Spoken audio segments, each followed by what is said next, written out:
Former Vice President Mike Pence published a lengthy excerpt from his book on the Wall Street Journal to kind of share his side of the story, what transpired on January 6th, what he was experiencing, and what he thinks about it today. Well, what I got from this lengthy excerpt was that he was kind of sending Trump some mixed messages. And I'll explain what I mean by that after I give you, I think, the relevant highlights from what he published. He wrote, by mid-December, an irresponsible TV ad by the Lincoln Project suggested that when I presided over the January 6th joint session of Congress to count the electoral votes, it would prove that I knew it's over, and that by doing my constitutional duty, I would be putting the final nail in the coffin of the president's reelection. Meaning, he's gonna count the votes, the electoral votes, and that's it, it's over, Trump lost. Apparently he thought that ad was irresponsible. It apparently also upset Trump. It was the first time anyone implied I might be able to change the outcome. It was designed to annoy the president, it worked. During a December cabinet meeting, President Trump told me the ad looked bad for you. I replied that it wasn't true. I had fully supported the legal challenges to the election and would continue to do so. But first of all, it is true that after you count the electoral votes, that's it. Like that little ceremonial thing that we do with the vice president and the joint session confirms these are the electoral votes, we're gonna count them. Biden won, Trump lost. Like what was irresponsible about that ad? And why do you say you disagree with it? You're sending mixed messages to Trump, who's a lunatic, and thinks you're gonna carry out what he wants you to carry out. Yeah, there's a killer line from Trump in that exchange that we were going to get to in a second. But the reason that Pence is focusing on that ad, the ad's not at all important. He's trying to say that, it was the bad guys that brought this issue up to divide us in the first place. No, it wasn't. No. It was Trump and his idiot goons who came up with the idea. They were just rubbing it in your face with that ad. 1000%. So that's totally a rewrite of history. That's not how the timeline went at all. Listen, what I got from this was that even after Trump incited violence toward Mike Pence to the point where Trump supporters wanted to literally hang him and were chanting that they wanted to hang him, Pence still, till this day, is trying to appease Trump. That's what I got from this. No, it's slight variation of that. He's still trying to appease Trump voters. Yes, yeah, that's true. Okay, that's why all of this entire op-ed, it's got devastating things in it.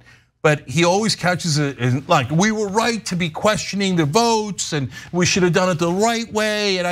And by the way, Anna, that's why he's telling Trump too, because for two reasons. One, he wants to appease MAGA voters. Right, of course. If he just says, hey, you guys are goddamn lunatics, of course we didn't win the election. And I can't magically say, Trump's now president, you idiot, right? So he has to massage it, right, as a politician. But so that's the main reason that he pushes it forward. He still thinks he's gonna run for president. It's insane. And that the Trump voters are gonna vote for him. Hey, wake up, Mike Pence. They don't like you, they wanted to murder you. No, the unearned confidence among mediocre men like Mike Pence blows my mind, right? And the sense of entitlement. I mean, it is incredible, but let me continue. I mean, we're just scratching the surface here. So apparently things got heated at one point, okay? So this is where things start to get heated. On December 23rd, my family boarded Air Force 2 to spend Christmas with friends. As we flew across America, Trump retweeted an obscure article titled Operation Pence Card. It alluded to the theory that if all else failed, I could alter the outcome of the election on January 6th. I showed it to Karen, my wife, and rolled my eyes. Ooh, that's so, look, bold. He acknowledges they wanted to hang him, right? And that's his way of fighting back with a little, and I rolled my eyes. Ooh, Mike, you're going crazy. Settle down, simmer down, big guy. Oh my God, can you believe the president of the United States wants me to steal an election for him? Yeah, anyway. He wanted to murder me. Yeah. I roll, that'll show him. So then he hears about what Josh Hawley wants to do. So Josh Hawley was one of the Republican senators who said that he was willing to co-sponsor what Republicans in the House wanted to do, right? Which was to challenge the electors. Now, Pence wouldn't be able to challenge the electors if it was just Republican members of the House wanting to do so. They needed senators to want to do so as well in order for a debate to transpire during this whole ceremonial event. And so he said, I welcomed Hawley's decision, okay, to co-sponsor election objections on January 6th. So again, I mean, it's the mixed messaging that he's engaging in to appease Trump voters while also trying to reject this notion of using an alternate slate of electors or rejecting the electors, all of that. He then writes, early on New Year's Day, the phone rang. Texas Representative Louis Gohmert and other Republicans had filed a lawsuit asking a federal judge to declare that I had exclusive authority, okay, and sole discretion to decide which electoral vote should count. I don't want to see Pence opposes Gohmert's suit as a headline this morning, the president said. I told him I did oppose it. If it gives you the power, he asked, why would you oppose it? I told him, as I had many times, that I didn't believe I possessed that power under the Constitution. Quote, you're too honest, Trump chided. Hundreds of thousands are gonna hate your guts. People are gonna think you're stupid. Okay, no, that's super important. Yeah. Okay, now Mike Pence, remember, is very nervous, very careful. He's not gonna say that Trump said something if he didn't say it, right? In fact, he might cover up some of the bad things that he said. So look at what Trump said there. You're too honest. In other words, he's known all along that it was a lie. And what he's saying to Pence is, let's just grab power. Why are you sweating whether it's true or not true? Why are you sweating this stupid US Constitution? You're too honest. We could just stay in power, you idiot. And in his mind, he genuinely believes that part, where he thinks, well, if we could just stay in power by cheating, why wouldn't we? What kind of sucker or loser, what kind of dumbass would just voluntarily leave because they got voted out? You're too honest. People are gonna think you're stupid. Right, yeah. And that's him saying, I think you're stupid for following democracy. And by the way, idiot MAGA, this is why we call him fascist. I hate Ron DeSantis. A lot of people on the left wing call him fascist. I don't, okay? Because I've never seen him try to ruin democracy. I've seen him be hateful. I've seen him do terrible things, but end democracy, I've never seen that. Trump, on the other hand, said, hey, dumb, why are you bothering to protect democracy? Let's destroy it and make the country fascist and let me be dictator. Yeah, look, I just have one area of disagreement with you because you keep talking to Trump supporters and to MAGA voters as if the fascist label turns them off. They want it. They want it. They were willing to storm the Capitol for it. Yeah. So you just have to accept that, Cenk. Like they don't care. I mean, you have them now openly calling for our democracy to be replaced with a dictatorship. Literally, I'm not exaggerating that. I mean, it is what it is. This is who they are. And hopefully, now that we've seen how poorly Republicans have performed in the midterm elections, maybe some of these Republican voters are waking up to the fact that they've got some portion of their base calling for things that they probably don't want, like the destruction of our democracy. I gotta say one thing about that, Anna. It turns out that, to be fair to the Republican voters, about 8.5% of them are worried that Trump and his guys are gonna ruin democracy. Right. That's the difference between Brian Kemp and Herschel Walker in Georgia.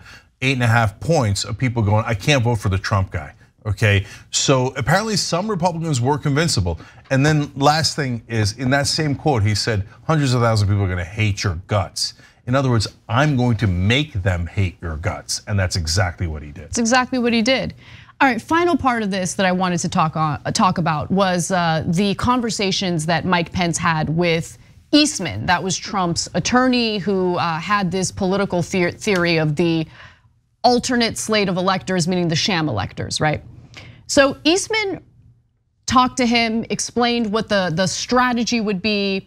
So at first, Eastman had argued that Pence could return the votes of 5 states until each state legislature certified which of the competing slate of electors was the correct slate of electors, basically a roundabout way of implementing the sham electors, right? Well, apparently Pence writes this: Eastman repeatedly qualified his argument, saying it was only a legal theory. I asked, do you think I have the authority to reject or return votes? He stammered, well, it's never been tested in the courts, so I think it is an open question. At that, I turned to the president, meaning Trump, okay, who was distracted and said, Mr. President, did you hear that? Even your lawyer doesn't think I have the authority to return electoral votes. The president nodded. As Mr. Eastman struggled to explain, the president replied, quote, I like the other thing better, presumably meaning that I could simply reject electoral votes. That story is so telling on so many fronts. Trump, they're discussing, hey, what is the legal theory, if any exists at all, for your claim that you should still be president? Kind of a relevant point. And the vice president's in the room, and you're trying to convince the vice president. Meanwhile, he's like playing Sudoku or something. Like I know, it's amazing. Right? Like he's like, eating a fillet of fish or something. He's like, what? What's going on? They're like, I like the other plan better. Yeah. Yeah, I like the other one. Where? And what's the difference between the plans? I don't know. Just all right. Just fascism. Yeah, I like that plan better. Okay, he's an idiot. He's incompetent. And he obviously wanted to overthrow our democracy. But one last thing about Eastman, he admits in the emails, no, the Supreme Court will very likely rule against us. There is no real theory that makes us correct, right?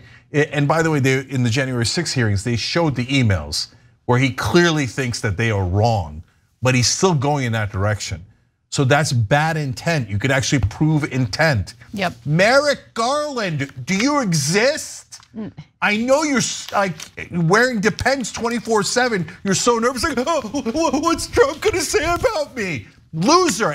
Can you at least go after John Eastman? No. The guy is clearly on the record as we are lying, trying to destroy democracy. And he's like, I don't know if I can do anything. I'm glad he's not on the Supreme Court. I wish it was someone else appointed by a Democratic president. But I remember when Obama appointed him, and I was like, he picked the most conservative, most establishment Democrat he could find to put on the bench, because that's what Obama does. Right, because then he had a better chance of getting him confirmed. That's exactly right. And what happened? To be fair to Merrick Garland, Obama's kind of his mentor. What did Obama do to fight for Merrick Garland? Nothing. Yep. Zero. So now Merrick Garland is doing nothing to fight for you guys. Thanks for watching The Young Turks. Really appreciate it. Another way to show support is through YouTube memberships. You'll get to interact with us more. There's live chat emojis, badges. You've got emojis of me, Anna, John, JR. So those are super fun. But you also get playback of our exclusive member-only shows and specials right after they air. So all of that, all you gotta do is click that join button right underneath the video. Thank you.